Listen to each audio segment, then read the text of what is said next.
Mwanamume huyu alikuwa akiendesha gari kuelekea nyumbani wakati ghafla mwanamke mrembo alitokeza kwa kasi kwenye njia panda. Alikanyaga breki ghafla na bila kufikiri akamtupia jicho, na jicho hilo moja lilimfanya agande kabisa. Mwanamke huyu hakuwa mwingine bali ni mke wa zamani wa Seun ambaye alikuwa ametoweka kimya kimya mwaka mmoja uliopita. Wakati Sha akizinduka kutoka kwenye mshtupo wake na kumtambua mwanamume aliyekuwa ndani ya gari, alichagua kutoroka akikimbilia kwenye uchochoro mwembamba kwa hofu. Seun akiwa amezidiwa, alimkimbiza kwa haraka. Alipaswa kujua kwa nini Sha alikuwa ameondoka bila neno wakati huo, lakini alipofika kwenye njia panda ya uchochoro huo, Sha alikuwa ametoweka. Akiwa amehuzunika, Seun alizurura hadi kwenye baa akizitosa huzuni zake kwenye pombe. Kidonda cha kutoweka kwa ghafla kwa Sha bado kilikuwa kikiumiza sana na hakuweza kusahau kumbukumbu nzuri walizowahi kushiriki. Mwaka mmoja uliopita, Seun alikuwa ameenda safari kuchangamsha akili yake na akatokea kukutana na mtu aliyemfaa kabisa, mwongoza watalii mchangamfu na roho huru aliyeitwa Sha. Iwe ni majaliwa au mpango wa ulimwengu, kukaa tu pamoja kulifanya hali ya ujaa mvutano na utamu. Haiba ya Shauna iliyojaa uchangamfu na kutojali ilifanya moyo wa Seun uende mbio bila kuzuiliwa. Jioni hiyo kwenye sherehe, Seun alishinda mchezo makusudi kuvutia umakini wa Sha, na Shauna alikuwa akifanya vivyo hivyo. Wakati wa mchezo wa kikundi uliohitaji jozi ya mwanamume na mwanamke, Seun alishika mkono wa Sha bila kusita na kwa pamoja walishinda. Uhusiano wao ulikuwa haraka. Wakati Seun alipokuwa hajui jinsi ya kuendesha gari la kambi, Shauna alimfundisha yeye mwenyewe. Kwa malipo, Seun akawa kocha wake kuteleza kwenye mawimbi. Muda ulivyopita, hawakutambua hata kwamba walikuwa wamekuwa sehemu zisizoweza kubadilika za maisha ya kila mmoja. Siku moja akiwa anakausha nywele mbichi za Shauna kama kawaida, vidole vya Seun kwa bahati mbaya viligusa midomo yake. Alipofanya haraka kujiondoa, Sha alimshika mkono wake kwa upole na kuufurahia wakati huo tena. Mvuto kati yao lilipuka na walianza kubusiana kwa shauku. Usiku huo walithibitisha uhusiano wao kama wapenzi. Upendo wao ulikuwa wenye nguvu zaidi kutoka hapo. Wakati mvua iliponyesha, walicheza na kucheka kwenye mnyunyu wa mvua. Ilikuwa mara yao ya kwanza kutohisi vibaya kwa kutokuwa na mwamvuli. Kiukweli iliwafanya kuwa na furaha zaidi. Hatimaye walifanya harusi rahisi ya faraga wakiwa wao wenyewe kama mashahidi. Walibadilishana pete kwa nadhi za kutozivua kamwe hadi kifo. Baada ya miezi miwili ya maisha ya furaha pamoja, Seun alilazimika kuondoka kwenda kazini. Katika kuagana wao, alimkumbusha Shauna mara kwa mara kuhifadhi namba yake na akaahidi kukutana naye Jumamosi ya mwisho ya mwezi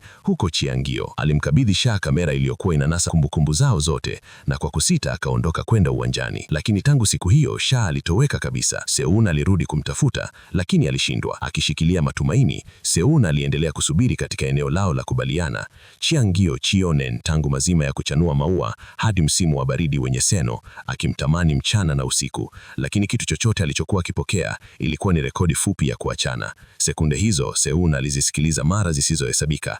Kila alipolewa alikimbilia polisi akidai Sha alikuwa ameiba kamera yake, akitumaini kuwa polisi huenda wakamsaidia kumpata tena. Maafisa walikuwa wameikariri malalamiko yake, ikionyesha ni mara ngapi alikuwa amekuja, lakini ripoti zilihitaji utambulisho, na kila mara walipouliza namba ya kitambulisho ya Sha, Zun hakuweza kujibu. Alijua jina lake tu, hakuna kingine. Hata baada ya kuishi pamoja kwa miezi 2, hakuna mtu aliyewahi kuona utii wa kina kama huo kwa mwanamume hapo awali. Akitarajia kumwona mke aliyeondoka bila neno mwaka mmoja uliopita, Seun alingoja kila siku huko Chungochun. Kuanzia kuzaliwa upya wa msimu wa kuchanua hadi baridi ya msimu wa baridi, hakuwahi kumwona yule ambaye moyo wake ulikuwa ukimlilia. Aliishia kwenye baa mara nyingine tena, akiwa amelewa na kupoteza fahamu kama kawaida. Lakini wakati huu, bila kutarajia, Sha alitokea kando yake, akimwangalia Seun ambaye alikuwa amefika mwisho wa uvumilivu. Shaun aligundua kuwa bado amevaa pete ya harusi ambayo walikuwa wameapa kutoivua kamwe. Akiwa uzidiwa na hatia na majuto, Sha alitamani kimya kimya kwamba Seun amsahau au hata mchukie. Ingeifanya hali iwe rahisi kwa sababu alijua vizuri zaidi kuliko mtu yoyote maumivu ya usaliti. Mwaka mmoja uliopita, Sha alikuwa ameenda Seul kwa siri ili kumshtukiza mpenzi wake, lakini akamkuta akiwa na mwanamke mwingine. Akiwa vunjika moyo na ukweli aliokuwa ameuficha kwa muda mrefu, Sha hakuweza kuvumilia. Alikokota mzigo wake mitaani bila lengo. Simu yake ilipoita, alihisi mwanga wa matumaini, lakini ikawa ni simu ya matangazo tu. Alitupa simu hiyo kwenye pipa la takataka. Bahati yake mbaya haikuishia hapo. Hata kazi ambayo alikuwa karibu kuianza ilimkataa. Bila matumaini yaliyosalia, alipanda basi lolote bila hata kuangalia anakoelekea. Baada ya kile kilichoonekana kama milele, alishuka kwenye kituo cha mwisho, mahali ambapo pangeashiria mwanzo wa maisha yake mapya. Na hapo alikutana na Seun tena, kijana mwenye moyo mkarimu na safi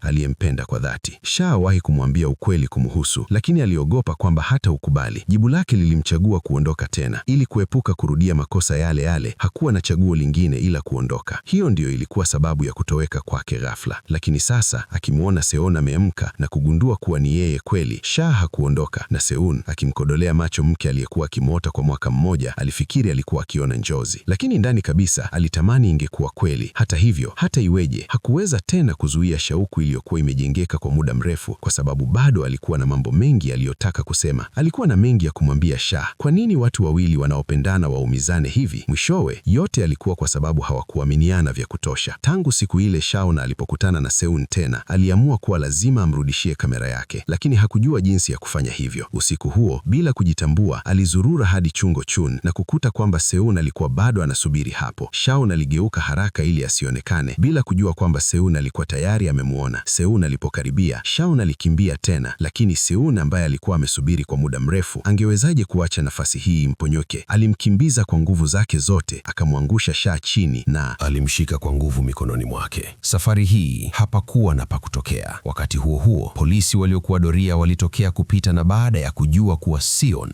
amemkamata anayedhaniwa kuwa mwizi wa kamera, walimkamata Shana na kuwapeleka wote wawili kituoni. Shana alipotoa kitambulisho chake kwa ajili ya usajili, ghafla Sion alikinyakua kutoka mkononi mwake. Alitamani sana kujua anwani yake ya kweli, lakini wakati alipotazama kile kitambulisho, ulimwengu wake wote ulisambaratika. Jina lililokuwa kwenye kadi halikuwa Yun Shah, alikuwa ni mtu asiyemfahamu kabisa, Lee Yun-woo. Sion hakuweza kuamini, alitamani iwe ni uongo. Usajili wa mkazi? Huyu ni wewe kweli? Nini kinaendelea? Niambie, hii yote ni nini? Tangu mwanzo hadi mwisho umekuwa unanidanganya tu, alipiga kelele. Mimi nilitaka tu kumtafuta Yun Shah, nilitaka sana kumpata. Lakini baada ya kutulia kwa muda, Sion aligundua jinsi alivyokuwa mjinga, akitoa moyo wake wote kwa mtu ambaye hakuwa hata halisi. Ni nini kingeweza kuwa cha dhihaka zaidi ya hiki? Akiwa amevunjika moyo na kufa ganzi, Sion alitoka mbio kituoni hapo, akimwacha Yun-woo nyuma akiwa amemezwa na huzuni. Hata wakati mke wake wa zamani aliyetoweka kwa mwaka mmoja alipotokea mbele yake, Sion hakuweza kuvumilia kumtazama, lakini alipoanguka hakuweza kujizuia na alitoka kwa kasi kwenye gari ili kumjulia hali. Yun-woo kiukweli alikuwa amepanga kurudisha ile kamera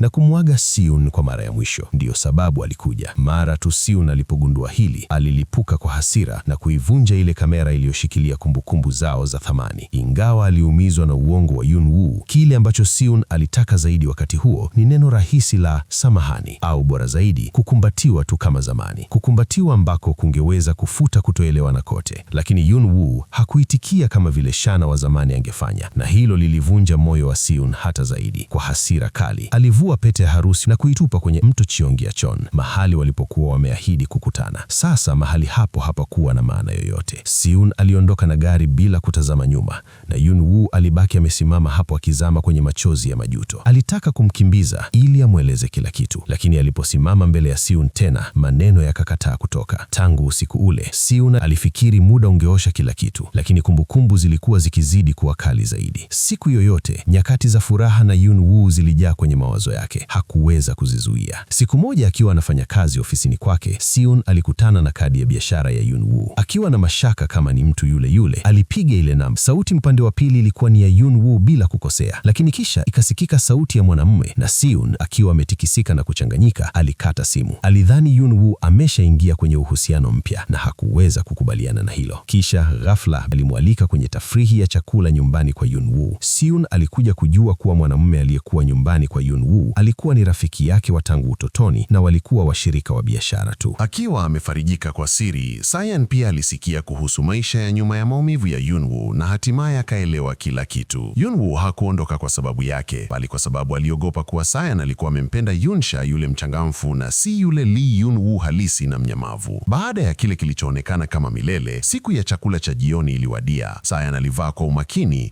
moyo ukimwenda mbio kwa wazo la kumwona Yun-woo tena. Alitengeneza nywele zake akijaribu kujituliza. Ingawa alikuwa na hamu sana ya kuungana naye tena, aliamua kumkaribia Yun-woo kama mgeni safari hii, akianzia upya. Lakini wakati wawili hao walipokataa kuachiana mikono, binamu yake aliingilia kati kwa njia isiyo na ufundi ili kuwatenganisha. Akigundua kuwa pete ya Sayan haipo, binamu yake aliulizia. Sayan akajibu kuwa aliitupa kwa sababu kila kitu kuhusu upendo wake kilikuwa cha uongo. Ilisemwa waziwazi ili kumchokoza Yun-woo. Bila kutarajia, chakula cha jioni kilikuwa na hali ya wasiwasi na kimejaa vijembe vya chini chini. Sayan alikaribia kuteleza wakati akiongea, lakini alijirekebisha haraka kabla ya mtu yeyote kugundua uhusiano wao wa kweli. Wengine walijaribu kumfariji kwa wema, wakisema atapata mtu bora zaidi. zaidi. Wakijaribu kuchangamsha hali, walimgeukia Yunwoo na kumtamata kuhusu uhusiano wake unaodhaniwa, hata wakaonyesha mkufu ulioshikilia ile pete inayofanana.